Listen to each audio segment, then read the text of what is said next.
Dana White, Turki Al-Sheikh, and Nick Khan together doing the deal for this boxing promotion that is to target up-and-comers. So it's pretty much over for boxing as we know it. Kiss it goodbye. Honestly, this came a lot quicker than what I was thinking it would. But Turki Al-Sheikh, the TKO group, Dana White have came together to announce their own boxing promotion. I'm sure everybody has jumped on this a little bit here and there, but it would be malpractice of us to not at least make a note of it here at TKO Talk. But not only are we making a note of it, we're actually going to shift our focus into expansion to parallel the TKO group, as we now have them developing the next generation of talent and delivering world-class events at a time when the sport is primed for further disruption, according to their press release. Mark Shapiro wants to reimagine the sport of boxing. Basically, what that means is this is gonna be like the UFC and the WWE. Just like the WWE with Evolve and the LFG and the WWE ID program with the WWE titles and the next in line promotion they have. The same thing is gonna happen with boxing, one way or another. It's actually quite fascinating. Turkey has been establishing these relationships with managers and, more importantly, fighters already. And you can say, yes, but this is for the up and coming fighters and, you know, Tabitha's man and all that. Yeah, that's where it's gonna start. And if you think that's where it's gonna stop, you are out to lunch on this one. They also plan to redefine the fan experience, and together they're going to have basically like their own sphere. You remember the video I did last year with WWE going with Sony Verona walls, and I think the company was Meptic. If I find the video, I will link it down below. All of that is in play with this together as one under the TKO group. Now, more importantly than that, there are certain barriers that should prevent them from being able to simply take over, but the powers that be are gonna make this pretty easy. Of course, federal law just can't be flipped over, and I am referring to the Ali Act, even by the signature of Trump. However, there is certain ways that these fools always get their way, and somehow, one way or another, it's gonna happen. They're gonna be putting the best cards, and the fighters are all going to want to be under this promotion, because forget about how they're going to structure the business model after the UFC, or the same model as the UFC, which is basically, in my opinion, gonna go something like having up-and-comers and promising boxers under the TKO boxing contracts, but also signing established boxers. That's going to happen one way or the other, I guarantee it. There is a couple of cool footnotes about it that, or at least at the bare minimum, intriguing. A highly structured system to develop new talent from around the world, including athlete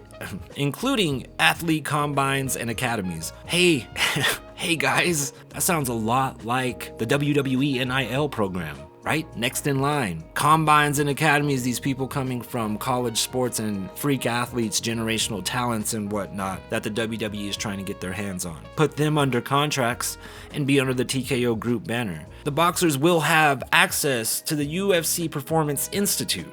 And not just the institute, I should say. That would be all the locations. That's going to include China, Nevada, Mexico City, all of TKO's production, media, and promotional expertise, which means when Dana said about 4 months ago, maybe 5, that, oh, me and WWE, this and that, they do their thing, we do our thing. That, if it was true then, which I don't believe, it certainly is non-existent in this reality now. They are crossing over every which way they possibly can, and they're starting to implement the PBR a lot more. And for example, Wade Barrett used the metaphor of grabbing the bull by the horns at, I believe, SmackDown or the Elimination Chamber, one of them. It doesn't fucking matter right now, but my point is that this is becoming the mega tentpole event, city to city, country to country, and they got a plan with an expectancy to run like a flawless machine the whole time, which is why you're starting to see this bleed over in practices. You're seeing WWE blow up and branch out in ways they never have before in trying to find talent. Not only is that so they can find the best talent, but it's also to suppress anybody trying to have their own wrestling promotion.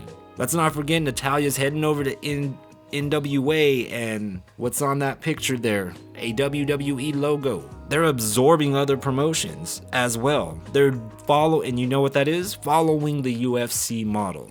All of this is one cohesive, well-oiled machine.